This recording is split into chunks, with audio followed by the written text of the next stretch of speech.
हर हर महादेव। स्वागत है आप सबका हमारे भक्तिपूर्ण चैनल पर। हम श्री शिव पुराण का अध्ययन कर रहे हैं। हमने विदेश्वर संहिता के सभी 25 अध्यायों को पढ़ लिया। आज से हम श्री शिव पुराण के दूसरे खंड अर्थात रुद्र संहिता के पहले अध्याय का अध्ययन करेंगे। आज से रुद्र संहिता का प्रारंभ होगा और ये रुद्र संहिता के प्रथम खंड का आरंभ है। प्रथम अर्थात ये सृष्टि खंड है। अगर आप चैनल पर नए हैं तो कृपया चैनल को लाइक, शेयर और सब्सक्राइब जरूर से कर लें। तो चलिए महादेव की शरण में आए हुए हम श्री शिव पुराण का अध्ययन करते हुए रुद्र संहिता के प्रथम खंड का आरंभ करते हैं। बोले शंकर भगवान की जय।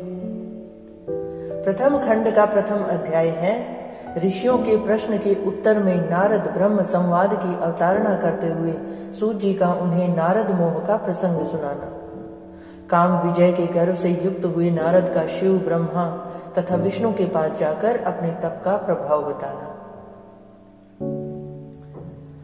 प्रथम श्लोक कहा गया है विशोद भव स्थिति लयादिषु हेतुमेकमं गौरीपतिं विधि तत्त्वमनंत कीर्तिं मायाश्रयं विगत मायाम अचिन्त्य रूपं बोध स्वरूप ममलम ही शिवम नमामि। अर्थात जो शिव की उत्पत्ति, स्थिति और लय आदि के एकमात्र कारण है, गौरी गिरिराज कुमारी उमा के पति हैं, तत्वज्ञ हैं, जिनकी कीर्ति का कहीं अंत नहीं, जो माया के आश्रय होकर भी उससे अत्यंत दूर हैं, जिनका स्वरूप अचिंत्य है, उन विमल बोध स्वरूप भगवान शिव को मैं प्रणाम करती हूँ। वंदे शिवम तम प्रकृतेर्नादिम प्रशांतमेकं पुरुषोत्तमं ही स्वमायया कृत्सन्मिदं हि सृष्टवान् नभो वन्दत बहिरास्थितो यः। मैं स्वभाव से ही उन अनादि शांत स्वरूप एकमात्र पुरुषोत्तम शिव की वंदना करती हूँ, जो अपनी माया से इस संपूर्ण विश्व की सृष्टि करके आकाश की भांति इसके भीतर और बाहर अंतरस्थम निज गूढ़ रूपम शिवम स्वतः सृष्टुमिदं विचष्टे जगन्ति नित्यं परितो भ्रमन्ति यत्सन्निधौ चुंबक लोहवत्तम। अर्थात जैसे लोहा चुंबक से आकृष्ट होकर उसके पास ही लटकता रहता है, उसी प्रकार ये सारे जगत सदा सब और जिसके आसपास ही भ्रमण करते हैं, जिन्होंने अपने से ही इस प्रपंच को रचने की विधि बताई थी और जो सबके भीतर अंतर्यामी रूप से विराजमान है, जिनका अपना स्वरूप अत्यंत गूढ़ है, उन भगवान शिव की मैं सादर वंदना करता हूँ। ऐसा कहते हुए व्यास जी कहते हैं जगत के पिता भगवान शिव, जगन माता कल्याणमयी पार्वती तथा उनके पुत्र गणेश जी को नमस्कार करके हम इस पुराण का वर्णन करते हैं। एक समय की बात है, नैमिषारण्य में निवास करने वाले शौनक आदि सभी मुनियों ने उत्तम भक्ति भाव के साथ श्री सूत जी से पूछा। ऋषि बोले, हे महाभाग सूत जी, विदेश्वर संहिता की जो साध्य साधन खंड नाम वाली शुभ एवं उत्तम कथा है, उसे हम लोगों ने सुन लिया। उसका आदि भाग बहुत ही रमणीय है तथा वैष्णव भक्तों पर भगवान शिव का वात्सल्य स्नेह प्रकट करने वाली है। विद्वन, अब आप भगवान शिव के परम उत्तम स्वरूप का वर्णन कीजिए, साथ ही शिव और पार्वती के दिव्य चरित्रों का पूर्ण रूप से श्रवण कराइए। हम पूछते हैं, निर्गुण महेश्वर लोक में सगुण रूप कैसे धारण करते हैं? आप कहते हैं कि महेश्वर निर्गुण है, फिर भी वो सगुण रूप कैसे धारण करते हैं? हम सब लोग विचार करने पर भी शिव तत्व को नहीं समझ पाते। सृष्टि के पहले भगवान शिव किस प्रकार अपने स्वरूप से स्थित होते हैं, फिर सृष्टि के मध्यकाल में भगवान किस तरह क्रीड़ा करते हुए सम्यक व्यवहार बर्ताव करते हैं, और सृष्टि कल्प का अंत होने पर वे महेश्वर देव किस रूप में स्थित रहते हैं। लोक कल्याणकारी शंकर कैसे प्रसन्न होते हैं, और प्रसन्न हुए महेश्वर अपने भक्तों तथा दूसरों को कौन सा उत्तम फल प्रदान करते हैं, ये सब हमसे कहिए। हमने सुना है कि भगवान शिव शीघ्र प्रसन्न हो जाते हैं। वे महान दयालु हैं, इसलिए अपने भक्तों का कष्ट नहीं देख सकते। ब्रह्मा, विष्णु, महेश ये तीन देवता शिव के ही अंग से उत्पन्न हुए हैं। उनके प्राकट्य की कथा तथा उनके विशेष चरित्रों का वर्णन कीजिए। हे प्रभु, आप उमा के आविर्भाव, विवाह की भी कथा कहिए। विशेषतः उनके गार्हस्थ्य धर्म का और अन्य लीलाओं का भी वर्णन कीजिए। हे निष्पाप सूत जी, हमारे प्रश्न के उत्तर में आपको ये सब तथा दूसरी बातें भी अवश्य कहनी चाहिए। इस पर सूत जी कहते हैं, हे मुनीश्वरों, आप लोगों ने बड़ी उत्तम बात पूछी। भगवान सदाशिव कथा में आप लोगों की जो आंतरिक निष्ठा हुई है, इसके लिए आप धन्यवाद के पात्र हैं कि आपने महादेव के चरित्र के बारे में पूछा। हे ब्राह्मणों, भगवान शंकर का गुण अनुवाद सात्विक, राजस, तामस तीनों ही प्रकृति के मनुष्यों को सदा आनंद प्रदान करने वाला है। पुरुषों की हिंसा करने वाले निष्ठुर कसाई के सिवा दूसरा कौन पुरुष उस गुण अनुवाद को सुनने से उब सकता है? जिनके मन में कोई तृष्णा नहीं है, ऐसे महात्मा पुरुष भगवान शिव के उन गुणों का गान करते हैं, क्योंकि ये गुणावली संसार रूपी योग की दवा है। महादेव के गुणों का वर्णन करना सांसारिक रोगों की दवा है, मन तथा कानों को प्रिय लगने वाली संपूर्ण मनोरथों को देने वाली है। हे ब्राह्मणों, आप लोगों के प्रश्न के अनुसार मैं यथा बुद्धि प्रयत्न पूर्वक शिव लीला का वर्णन करता हूँ, आप आदर पूर्वक सुने। जैसे आप लोग पूछ रहे हैं, उसी प्रकार देवर्षि नारद जी ने शिव रूपी भगवान विष्णु से प्रेरित होकर अपने पिता से पूछा था।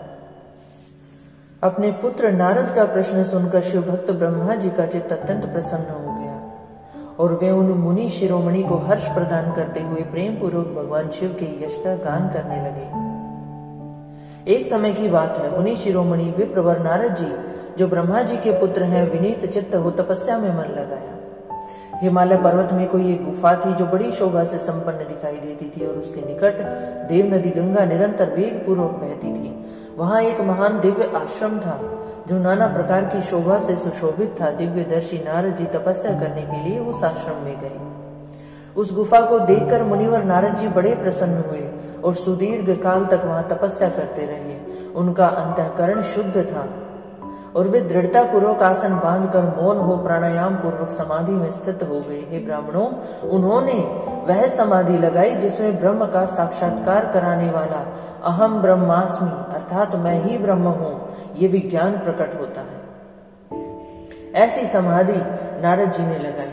मुनिवर नारद जी जब इस प्रकार तपस्या करने लगे तो उस समय समाचार पाकर देवराज इंद्र कांप उठे कि नारद जी इतनी गूढ़ तपस्या कर रहे हैं। वे मानसिक संताप से दुखी हो गए।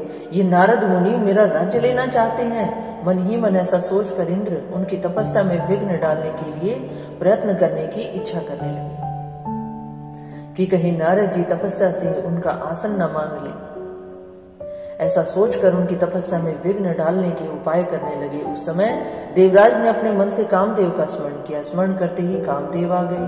महेंद्र ने उन्हें नारद जी की तपस्या में विघ्न डालने का आदेश दिया और आज्ञा पाकर कामदेव वसंत को साथ ले बड़े गर्व से उस स्थान पर गए जहां उन्हें उनका उपाय करना था, अर्थात जहां नारद जी तपस्या कर रहे थे।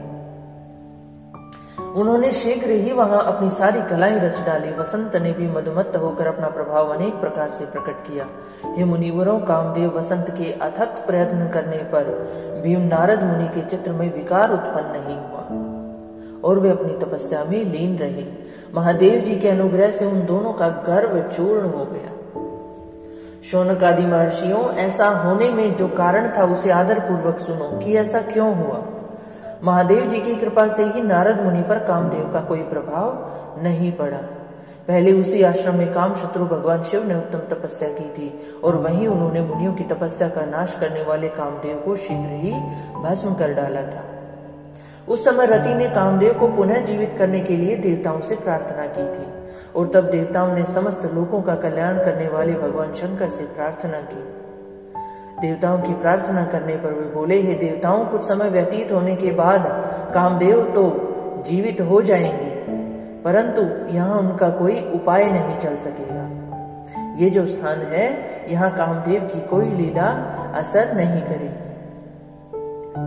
हे अमरगण, यहाँ खड़े होकर हम लोग चारों ओर जितनी दूर तक भूमि को नेत्र से देख पाते हैं, वहां तक कामदेव के बाणों का प्रभाव नहीं चल सकेगा, इसमें संशय नहीं। भगवान शंकर की सूक्ति के अनुसार उस समय वहां नारद जी के प्रति कामदेव का निजी प्रभाव मिथ्या सिद्ध हुआ और यही कारण था कि कामदेव का प्रभाव नारद जी पर नहीं पड़ा। वे शीघ्र ही स्वर्ग लोक में इंद्र के पास लौट आए। वहां कामदेव ने अपना सारा वृतांत और मुनि का प्रभाव कह सुनाया। तत्पश्चात इंद्र की आज्ञा से वे वसंत के साथ अपने स्थान को लौट गए। उस समय देवराज इंद्र को बड़ा विस्मय हुआ। उन्होंने नारद जी की भूरी भूरी प्रशंसा की। कि इतनी गूढ़ तपस्या जिस पर कामदेव का भी प्रभाव न हो। परंतु शिव की माया से मोहित होने के कारण वे उस पूर्व वृतांत को स्मरण न कर सके कि पूर्व समय में क्या हुआ था। वास्तव में संसार के भीतर सभी प्राणियों के लिए शंभु की माया को जानना अत्यंत कठिन है, और जिसने भगवान शिव के चरणों में अपने आप को समर्पित कर दिया, उस भक्त को छोड़कर शेष सारा जगत उनकी माया से मोहित हो जाता है। बोली शंकर भगवान की जय। दुर्गेया शांभवी माया सर्वेषां प्राणिनामिह भक्तम विनार्पितात्मानं तया सम्मोहयति जगत। नारद जी भी भगवान शंकर की कृपा से वहां चिरकाल तक तपस्या में लगे रहे। जब उन्होंने अपनी तपस्या को पूर्ण हुई समझा, तब वे मुनि उससे विरत हो गए। कामदेव पर मेरी विजय हुई ऐसा मानकर उन मुनीश्वर के मन में व्यर्थ ही गर्व हो गया। भगवान शिव की माया से मोहित होने के कारण उन्हें यथार्थ बात का ज्ञान नहीं रहा। वो ये समझ ही न सके कि कामदेव के पराजित होने में भगवान शंकर का प्रभाव ही कारण है। ये महादेव का वरदान ही था जिसके कारण कामदेव का प्रभाव उन पर नहीं हुआ। और नारद जी ने सोचा कि मेरी तपस्या में इतनी शक्ति हुई, मेरी तपस्या पूर्ण हुई। ये सब महादेव की लीला थी। उस माया से अत्यंत मोहित हो मुनि शिरोमणि नारद अपना काम विजय संबंधी वृतांत बताने के लिए तुरंत कैलाश पर्वत पर गए। और उस समय विजय के मध्य से उन्मत्त हो रहे थे कि मैंने कामदेव पर विजय प्राप्त कर ली। वहां रुद्रदेव को नमस्कार करके गर्व से भरे हुए मुनि ने अपने आप को महात्मा मानकर तथा अपने ही प्रभाव से कामदेव पर अपनी विजय हुई समझकर उन्हें सारा वृतांत कह सुनाया। और ये सब सुनकर भक्त वत्सल भगवान शंकर ने नारद जी से, जो अपनी शिव की माया से मोहित होने के कारण काम विजय के यथार्थ कारण को नहीं जानते थे और अपने विवेक को भी खो बैठे थे, उन्होंने कहा, रुद्र बोले, हे तात नारद, तुम बड़े विद्वान हो, धन्यवाद के पात्र हो, परंतु मेरी ये बात ध्यान देकर सुनो। अब से फिर कभी ऐसी बात कहीं भी न कहना, विशेषतः भगवान विष्णु के सामने इसकी चर्चा कदापि न करना। तुमने मुझसे अपना जो वृतांत बताया है उसे पूछने पर भी दूसरों के सामने न कहना। यह सिद्धि संबंधी वृतांत सर्वथा गुप्त करने योग्य है, अर्थात इस वृतांत को किसी के सामने प्रकट नहीं करना। कोई तुमसे पूछे तो भी इस बात को गुप्त ही रखना, इसे कभी किसी पर प्रकट नहीं करना। तुम मुझे विशेष प्रिय हो, इसलिए अधिक जोर देकर मैं तुम्हें ये शिक्षा देता हूँ और इसे न कहने की आज्ञा देता हूँ, क्योंकि तुम भगवान विष्णु के भक्त हो और उनके भक्त होते हुए ही मेरे अत्यंत अनुगामी हो। इस प्रकार बहुत कुछ कहकर संसार की सृष्टि करने वाले भगवान रुद्र ने नारद जी को शिक्षा दी। अपने वृतांत को गुप्त रखने के लिए उन्हें समझाया बुझाया, परंतु वे तो शिव की माया से मोहित थे, इसलिए उन्होंने उनकी दी हुई शिक्षा को अपने के लिए हितकर नहीं माना। तदनंतर मुनि शिरोमणि नारद ब्रह्मलोक में गए। वहां ब्रह्मा जी को नमस्कार करके उन्होंने कहा, पिताजी, मैंने अपने तपोबल से कामदेव को जीत लिया। और उनकी बात सुनकर ब्रह्मा जी ने भगवान शिव के चरणारविंदों का चिंतन किया और सारा कारण जानकर अपने पुत्र को ये सब कहने से मना किया। अब नारद जी ने भी मना किया कि तुम ये वृतांत, ये रहस्य किसी को न बताना। परंतु नारद जी शिव की माया से मोहित थे, अतः उनके चित्त में मद का अंकुर जम गया था, उनकी बुद्धि मारी गई थी। इसलिए नारद जी अपना सारा वृतांत भगवान विष्णु के सामने कहने के लिए वहां से शीघ्र विष्णु लोक में चले गए। और नारद मुनि को आते देख भगवान विष्णु बड़े आदर से उठे और शीघ्र आगे बढ़कर उन्होंने मुनि को हृदय से लगा लिया। मुनि के आगमन का क्या हेतु है इसका पहले से ही उन्हें पता था। नारद जी को अपने आसन पर बिठाकर भगवान शिव के चरण अरविंदों का चिंतन करके भगवान श्री हरि ने उनसे पूछा। भगवान विष्णु बोले, हे तात, कहाँ से आते हो? यहाँ किस लिए तुम्हारा आगमन हुआ है? हे मुनि श्रेष्ठ, तुम धन्य हो, तुम्हारे शुभ आगमन से मैं पवित्र हो गया। अपने आने का कारण बताइए। भगवान विष्णु का वचन सुनकर गर्व से भरे हुए नारद मुनि ने मद से मोहित होकर अपना सारा वृतांत बड़े अभिमान से कह सुनाया। और नारद मुनि का अहंकार युक्त वचन सुनकर मन ही मन भगवान विष्णु ने उनकी काम विजय के यथार्थ कारण को पूर्ण रूप से जान लिया। अब सब कारण को जान रहे थे, लेकिन नारद जी महादेव की माया से मोहित थे। तत्पश्चात श्री विष्णु बोले, हे मुनि श्रेष्ठ, तुम धन्य हो, तपस्या के तो भंडार ही हो।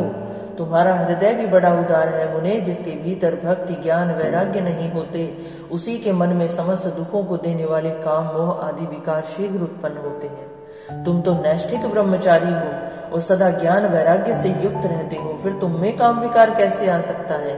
तुम तो जन्म से ही निर्विकार और शुद्ध बुद्धि वाले हो।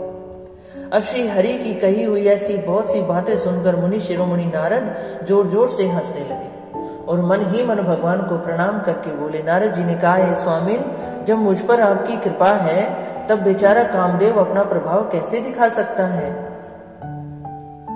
ऐसा कहकर भगवान के चरणों में मस्तक झुकाकर इच्छा अनुसार विचरने वाले नारद मुनि वहां से चले गए। बोले शंकर भगवान की जय, श्री विष्णु भगवान की जय। श्री रुद्र संगीता की प्रथम अध्याय का यहाँ समापन होता है और इसी अध्याय में अध्याय 1 और 2 दोनों का संकलन था। आगे नारद जी के साथ क्या घटना घटी, आगे की कथा सुनने के लिए आप मेरे चैनल से जुड़े रहिए। चैनल को लाइक, शेयर और सब्सक्राइब जरूर से कीजिए, बेल आइकन जरूर से प्रेस कीजिए।